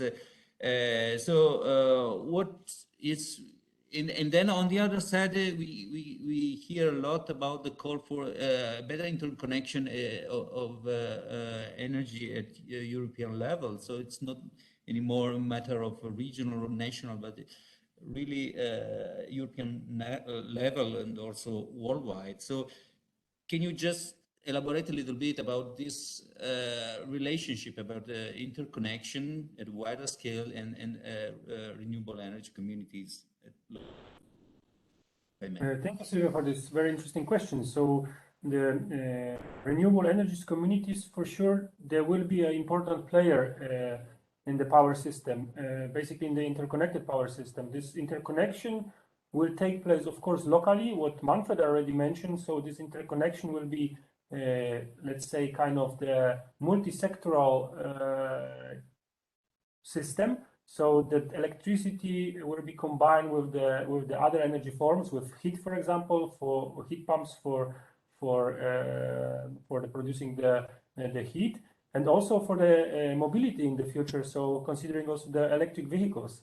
But this interconnection, it's also considered in the term of the cooperating with the overlay grid, so with the distribution system and transmission system levels. So basically, we are not aiming to work in the fully isolated mode. So islanding mode is possible in terms of when we have some outages in the power system and the rural regions are, let's say, having a lower reliability indices than the other regions, because also the mesh of the network is not that high like in the urban regions. But we are also talking about kind of off-grid situation. So off-grid means that we are trying to balance our energy consumption and generation locally, but we are still synchronized with the overlay power system.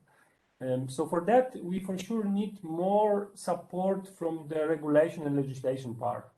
Many technical concepts are already possible. However, they are still, let's say, not possible to realize because of the legislation. So example of direct line. If I'm producing electricity and someone wants to consume in the nearby, it's not easy to make a direct line and direct energy transfer. So it always needs to go through the grid. So there are some obstacles which needs to follow up this let's say these changes in the power system. but also the renewable energies communities can also, from the technical point of view, also support the power system. As we know, that this dynamic of the energy transition take place on this lower and medium voltage level. So historically, the power system was designed for the unidirectional power flow from the big generation units through transmission distribution lines to the end customer. But now it's a bidirectional power flow. So from the lower and medium voltage level, the surplus of the energy is transmitted into the higher voltage level and then distributed to the, for example, urban areas. So for sure, this coordination, this cooperation between the local, let's say, the energy providers and the distribution system operator is needed in order to keep the grid stable, and then we can win all of it from this new perspective. Not only this vertical power flow, but also the horizontal power flow it's considered. So if the municipalities, for example, or the renewable energy communities on the horizontal level can be connected and can exchange the energy between them. So there are very interesting concepts which are, let's say, technically for sure possible. From the legislation side, they need support, and for sure also from the economical part will be beneficial for all parts in this interconnected system. Yeah, thank you very much. So maybe in very poor words, I would say that renewable energy communities is not the end of the interconnection, but it's a different way of doing that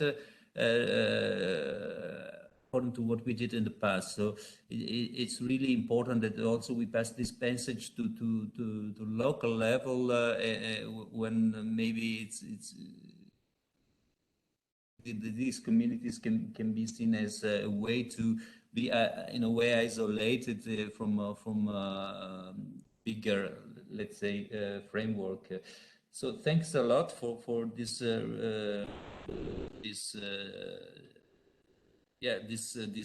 discussion, and I would like to finish the round with Nadine. Really, we have in front of us this challenge, this big challenge of carbon neutrality that is at the European level, national, and for sure also at regional, local level. So it's important to understand what role energy community will play in this. Let's say it's just a really small slice of the cake, or it's really a new concept that can bring some relevant effects in this final target, let's say. Well, we all know, and we also heard today already, that we have this carbon neutrality goal by 2050. So stated in the European Green Deal, and in Austria we have also the Renewable Expansion Act here, and it states there that the plan is to have more than 11 terawatt-hours PV expansion by 2030. So we have a lot of plan here and targets ahead of us. And not to dive in the aspects that Manfred already mentioned, but maybe staying at the PV part here. I think the major thing is to create incentives for people to install, or for municipalities to expand their PV systems to reach these goals that we have ahead of us. And I think renewable energy communities are one possibility to reach these goals with the lower grid fees that we have when you are a member of the community. So you only pay grid fees for the energy that you get from the grid and not from consumed in the energy community itself. And so this may be an incentive for people to install more PV and reach those goals that we have set ourselves. And the Federal Ministry for Environmental and Climate in Austria also has kind of in their force plan to involve municipalities in their strategy for renewable energy communities, so that they are main targets to be members. And I think that there we have kind of a domino effect which is possible, so that municipalities which are part of the energy community can use their profits gained from the lower grid fees to for further climate protection measures and therefore contribute once again to carbon neutrality. So I think energy communities are one slice of the cake, as you said, but there are a lot of measures that can be done, but I think renewable energy communities are definitely one way to get one step further towards our goals we have set here. Yeah, and thank you very much for this. This brings me really to one of the key points of my mantra with the municipalities now. When we speak with them, I think renewable energy community should be as much as possible integrated in a more general, let's say, strategy that local authorities are putting in place. So for me, for example, the development of sustainable energy action plans is the place where this concept should be developed and should be included. For me, it doesn't make really sense the projects led by municipalities as a standalone initiative for renewables community. It's good, but it should be part of a strategy of more overarching strategy, let's say, in this direction of the carbon neutrality. And thanks a lot, Nadine, for your remarks about this. I think we are 5 minutes behind the schedule, and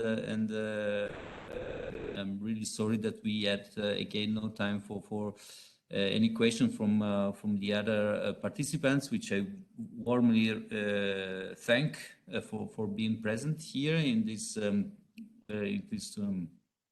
let's say public last step of the Prospect 2030 project, which was my first, let's say, virtual project, European project that I was involved in. I hope it will be the last one, but thanks to the very strong partnership, we really catch up with all deliverables, outputs, and I think we brought added value in each of the pilot region that was involved in the project. This is really, I'm convinced about this. I think we will make most of the work done together, and I thank really very much the team that supported me in the Piemonte region in the implementation of this project, but also all the colleagues that I had the pleasure to work with in the project.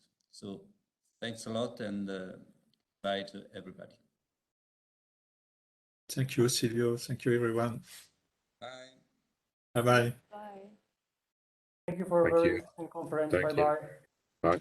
Bye. Bye. Thank you. It was very interesting. Bye. Thanks.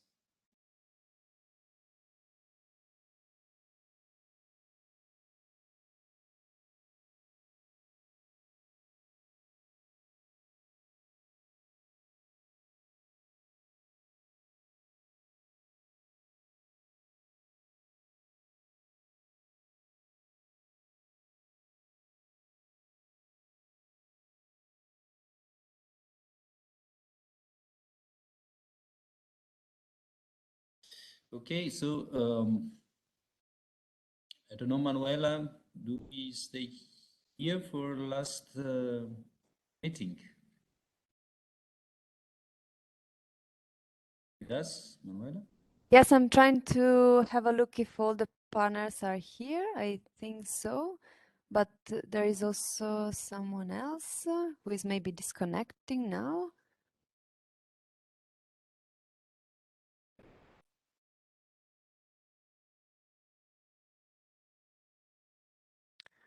Or if you prefer, we can create a new link.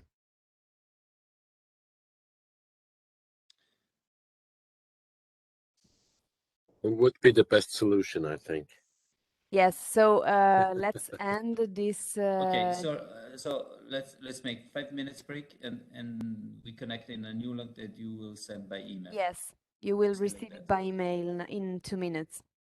Bye, see you there. See you there. Okay, thank you. See ya.